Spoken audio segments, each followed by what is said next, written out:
14 na araw na pansamantalang ipinatigil ang operasyon ng Space Shuttle ride sa Enchanted Kingdom. Balik operasyon na ito ngayon.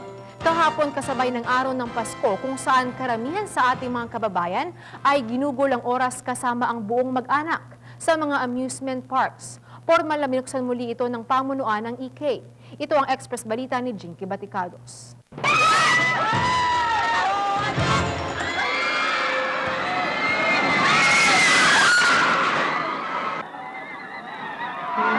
Kasabay ng pagdiriwang ng araw ng Pasko kahapon, balik operasyon na ang tumirik na Space Shuttle ride sa Enchanted Kingdom. 2 linggo rin makaraang pansamantalang itinigil ang operasyon nito noong December 12 na naging sanhi ng pagka-stranded sa ere ng mga nag-field trip na high school students dahil umano sa power fluctuation.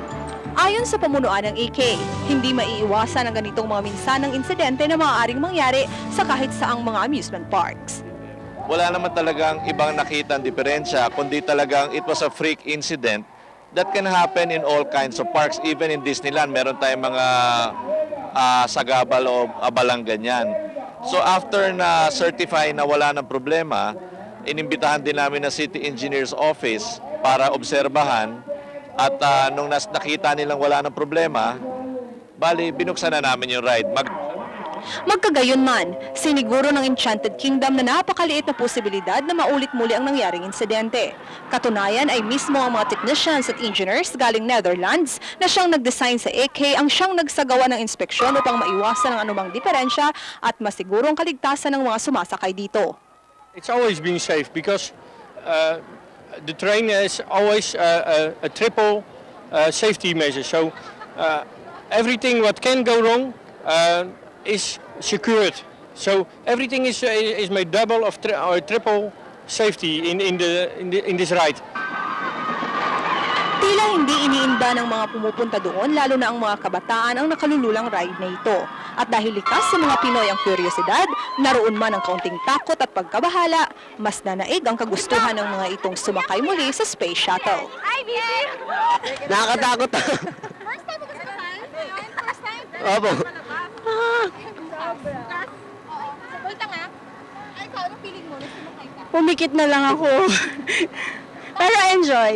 Okay lang. Safe naman kayo? Safe naman. At ikaw, ano naman Maganda, masaya. Gusto ko nakakarelax ang puso. sabi mo? No, sumigaw lang ako. Alam ko kasi pang paano na pang patanggal ng kaba. Yun, sumigaw ako. Sa kabila ng nasabing insidente sa EK, mas marami pang mga tao ang pumunta dito, lalo na't holiday season. Mas maraming mga bata ang enjoy sa iba't ibang mga rides na talaga namang nagpasaya sa lahat.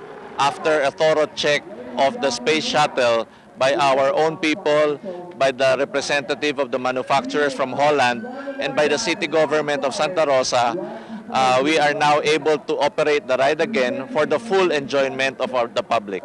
It has always been a very good ride, so everyone should try it. Okay. Ako si Jinky Baticados, Nagbabalita, Express.